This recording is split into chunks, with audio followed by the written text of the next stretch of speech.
Right, so good day class. So today we're going to have a short lecture on community development planning. So this lecture is developed by architect Archimedes Wabe and Mr. Jerich Alden Babanto.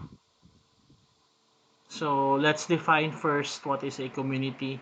So when you talk about a community, so when people feel they belong to a neighborhood which is theirs through their own efforts, then it will become a place which is worth struggling to retain and develop. So people will safeguard what they have helped to create. So this is important concept to remember, guys, that when you belong to something, to a community, you you try to protect it at all cost. So I think you're familiar already with the Maslow's hierarchy of needs. So it is a five-tier model of human needs, which is composed of the following, which is the physiological, which is breathing, food, water, sex, sleep, homeostasis, and excretion. So these are basic needs. And safety, security of body, employment, resources, morality, the family, health, and property. I'm sorry. Then love or belonging, friendship, family, sexual intimacy, esteem, self-esteem, confidence, achievement, respect of others, respect by others. Then self-actualization. You have morality, creativity, spontaneity, problem solving, lack of prejudice, acceptance of facts. So it is developed to better understand the motivations of human beings. Being in a community induces the feeling of belongingness. Then, belongingness refers to a human emotional need for interpersonal relationships as affiliating, connectedness, and being part of a group. So, what is a community? So, the people living in one particular area or people who are considered as a unit because of their common interest, social group, or nationality. So, Stebbins, 1987, defined community as a social group with a common territorial base. Those in the group share interests and have a sense of belonging to the group. McQueen defined community as a group of people with diverse characteristics who are linked by social ties, share common perspectives, and engage in joint action in geographical locations or settings. Community also are a group of members that believe they share basic interests which is other uh, they share with no other, express these beliefs and interests, sentiments through common activities, and tend to interact positively with each other. Community is also a unit of analysis in sociology that dates back to Ferdinand, I don't know, it's hard to read this, Twanis, 1855 to 1936. There's two types social relationships, the Gemeinschaft versus the Gesellschaft. So Gemeinschaft is the intimate relationship between people, kinship, neighborhood, friendship. It is organic. It is conventionally translated as community. That's the Gemeinschaft. You have the Gesellschaft, mere coexistence of people independent of each other. This is mechanical, so it defines as a society or association. That term community has also basic meanings. It could be geographic, objective, a group of locally residing households, a village community, an urban community. It could be emotive, subjective, mutual sympathy of group members have for each other. So the theory of the small group has three basic elements: the shared activities, interaction, and the sentiments. For shared activities, know who participates and who are excluded. How activities are organized, dyadically or corporatively.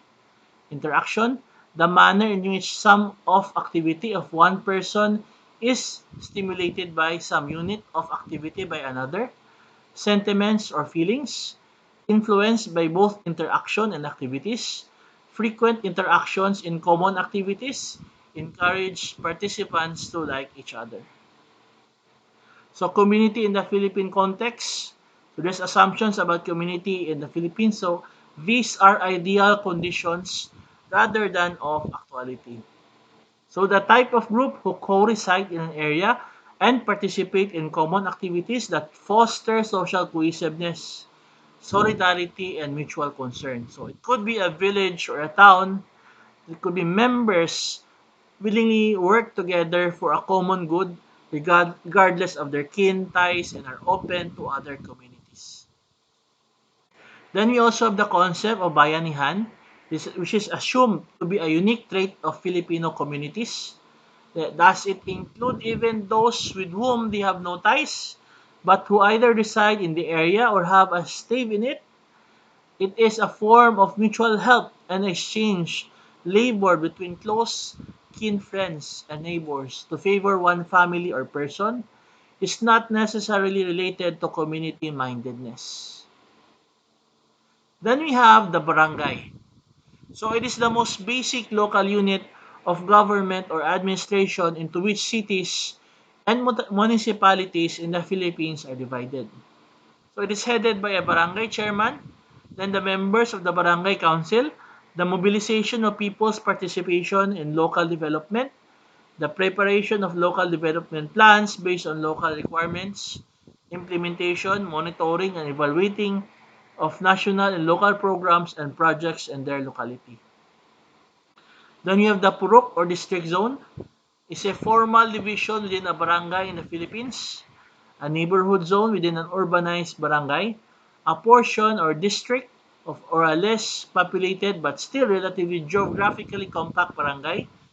Then we have the sitio, which is the Spanish for the site or place, a territorial enclave that forms part of a barangay or are far-flung hamlets. Then a community is also a systems perspective. So it can be considered synonymous to a living creature. It has parts that play specialized functions, conducts activities, or advocates certain interests to meet its needs.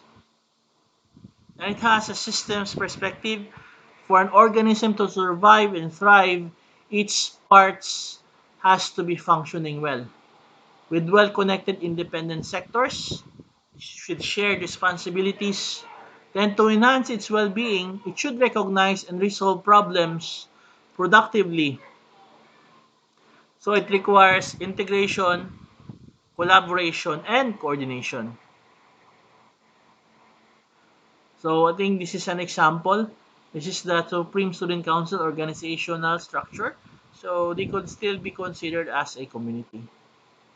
Then, as a community, it's also a social perspective. So, social and political networks that link individuals, community organizations, and leaders.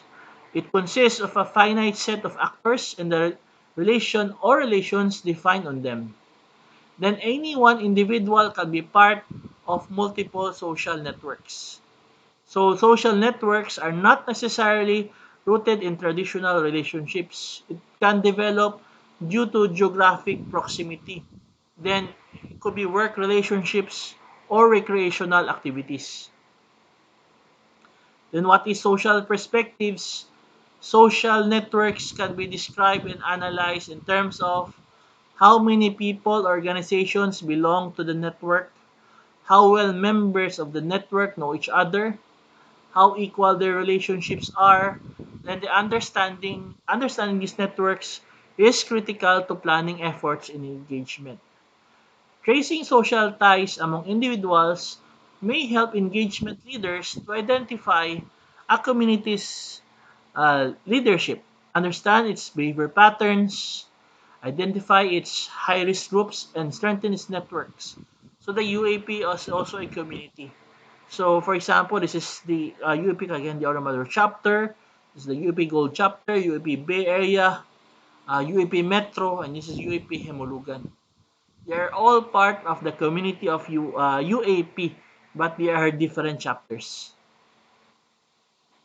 Then the community is also could be a visual perspective. So you have Facebook right now, Facebook or Meta. In our time, we have what we call Friendster. I think you also have MySpace back then. So it's enabled through computer-mediated communications. Samples are email, text messaging, chat rooms, Facebook, YouTube, Twitter. In the past class, it's really hard to communicate virtually. I remember back when I was still in high school, I don't think there was any social network back then. We surfed the internet only through Yahoo, and then there was some sites, but there was no social network. Then when I reached college, I think Friendster has become prevalent, but it was not the same as the Facebook that we know of today because in Friendster you can customize it. You have to learn some code also. So social groups with a common interest, you have virtual communities. So that's the potential of social media. It enables to engage a large and diverse group of participants. I think right now we have a lot of groups in social media. There's groups about cars, groups about those who like dogs, cats, those who love anime, those who love to read manga. So it's really diverse. Really provide a forum for discussion. Then it enables participants an opportunity to contribute to the discussion. So because it's so diverse, there's a lot of ideas. But I think the danger in social media is that you could sometimes lose your privacy, and there's really a lot of troll accounts, or rude people online. Then it's useful for visiting opinions, informations, and collective history, facilitating ongoing communication, social exchange, and coordination of activities. Then can help sustain engagement and commitment. So, in an individual perspective, individuals may have varying perceptions of their own sense of community. An individual may have a sense of belonging to more than one community. So their affiliation and management engagement in a community change over time. Considerations for I is how a person thinks about himself or herself, me, how others see me and think about that person. For the individual perspective, people should not make the following assumptions, especially about the appearance, the color of your skin, your language, race, individual's perspective based on his or her identity. Then the affiliation of an individual to multiple types of communities suggests that individuals are thinking about themselves in more complex ways. So these are the types of communities. So Millington broadly categorized types of communities by the purpose that brings them together. So we have the formal communities, we have the informal communities, the urban, the rural, the global, the sectoral, and the social space. For the formal communities, you could think of this as somewhat what's in the office or in the classroom, even your class. It's a formal community. For, for the informal communities, you could think does not have any community doesn't have any social structure or structure. Example, a group of friends hanging out together. For urban communities, I think you're very familiar with this as architecture students. You could, for example, in a condo development, there are multiple towers or buildings. They form an urban community.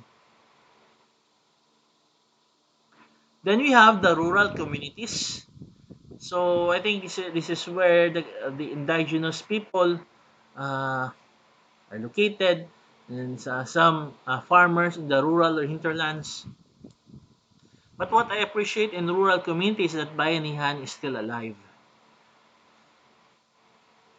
So I remember a saying back then that there are only few people in the mountains, but you cannot find a lonely person there. But here in the city, there's a lot of people. There's also a lot of lonely people. also. Then we have what we call the global communities. Example are the United Nations, ASEAN, APEC. We have the European Union or EU, and we have also the religious communities such as Christianity, Buddhism, Islam, Shinto, Taoism, Hinduism, Judaism, and Sikhism. Then we have the sectoral communities. An example is the Philippine Red Cross. Then you have here Gabriela. The LGBT also have their own. Then we have the social space communities. I think you guys are quite familiar with this. Even me also. You have Facebook, Twitter, etc. So I think I'm going to stop for this week on number 7. So we're going to meet online again for our activity. Okay, so see you guys next meeting.